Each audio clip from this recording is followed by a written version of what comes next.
the good news for the people of Idaho and America is that our 45th president has endorsed my campaign to become the next governor of Idaho.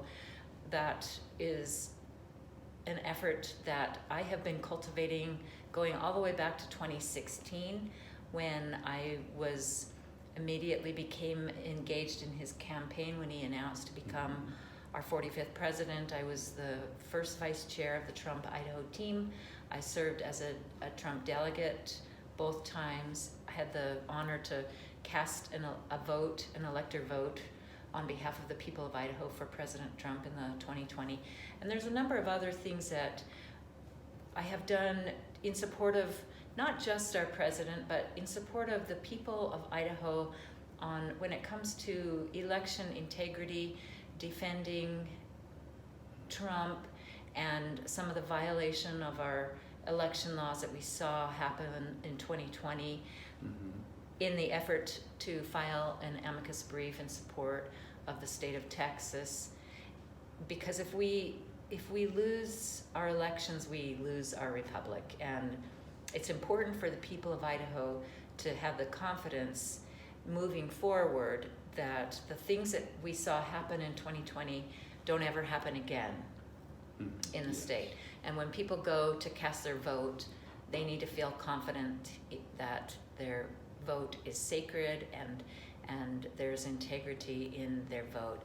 And so I've joined with the effort of the Arizona Senator Wendy Rogers for every state, all 50 states, to move forward with a forensic audit of the election process. It's not a retally or revote of the ballots, but when a forensic audit is conducted, what we're looking at is the laws, the election laws, which are laws that the legislative body put into place, and the executive branch has no place changing those laws, and that's what happened last year, even here in Idaho. So we make sure our election laws are followed. We make sure that any machines that are used to tally the votes are certified and have safeguards.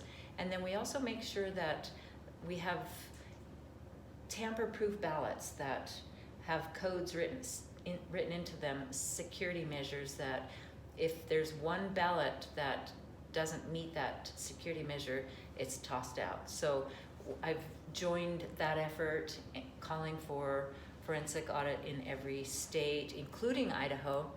And it's all about government transparency and openness. As business owners, we're all used to being audited. We're audited all the time. We audit our books, we audit our taxes, we audit our inventory, and government should do the same. So that's what that's all about, the forensic audit. And so I'm happy to have the support of our 45th president, Mr. Trump, and continuing the effort for implementing America First policies in the state of Idaho when it comes to things like election integrity, how we teach our kids in the schools, how ensuring that our borders are safe and secure, and that we are able to deliver health care and transportation services to people of Idaho in the best manner possible. So thank you for that opportunity to talk about that. I'm very honored and happy to have his support. It's good to have that good news, for you, and you've got a lot to deal with between now and the election for next year. I know there's primaries coming up, and is President Trump going to be coming here to be involved with? We're working on that to get him to come here, because I know he won the state of Idaho by 30-point spread. 70% of the people of Idaho want him to come here, and so we're working on that. Right now we're in another special session happening in Idaho dealing with things like the vaccinations and the masks, and then we'll be back here in January for the regular session, and I'll do my job as president of the Senate, and then once that is over and complete and we're adjourned, everyone goes home, and we'll be back out on the campaign trail. Well, may God bless everyone with wisdom and protection and encouragement, and And a lot of people right now, with all this unrest in the world, they're hoping that the Messiah will show up. But because of so much unrest Yes. in many areas. But Well, if there's any words of encouragement and hope that I could share with people is, yes, these are trying days, and it's easy to wonder, are these the end days? And what's next for us as a nation, as a state?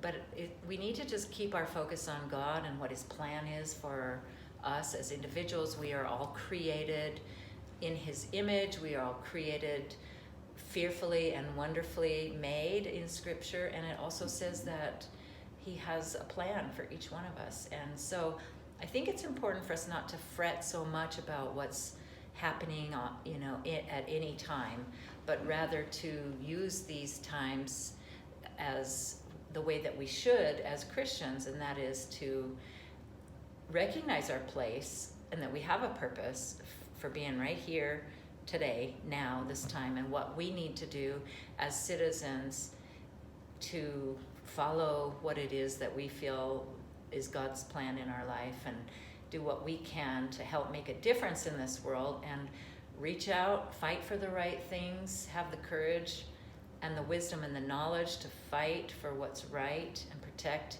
our freedoms and our liberties that we're so blessed to have as the United States of America, the greatest nation on earth. And just to have faith and courage, knowing that when we do that, when we do what we're being led to do by God, then it doesn't matter what the outcome will be, as long as we're doing what we're being led to do. So that's what I take comfort in every day. Sometimes it's challenging dealing with some of the things that happen here in Boise, but I'm happy to have the opportunity to serve. thank you so much for sharing your thoughts on these so crucial matters. And I know that there's so much at stake, and I keep on thinking about the Declaration of Independence, about our rights, and you've been defending those rights and those key rights of life, liberty, and pursuit of happiness. We read news every day, news that's informative but rarely encouraging. The Intermountain Christian newspaper aims to change that. They present the news you need to know, from what's going on in your community to your world, with encouraging words, motivation, and the resources you need to make positive changes in your life. What is your local government doing that you need to know about? What's happening in your community you need to be a part of? Whether it's a story from your neighborhood, a national story, or an encouraging word, you'll find biblical issues of everyday life in the Intermountain Christian newspaper. Intermountain Christian News is produced and supported by the work and donations of individuals and churches. You'll find it at churches, Christian bookstores, by subscription, and online at imcnews.org. To find out more about supporting this local resource, go online at imcnews.org or call Intermountain Christian News in Boise, Idaho at 208-703-8688. The Intermountain Christian News, a voice sharing the truth on matters dear to people's hearts.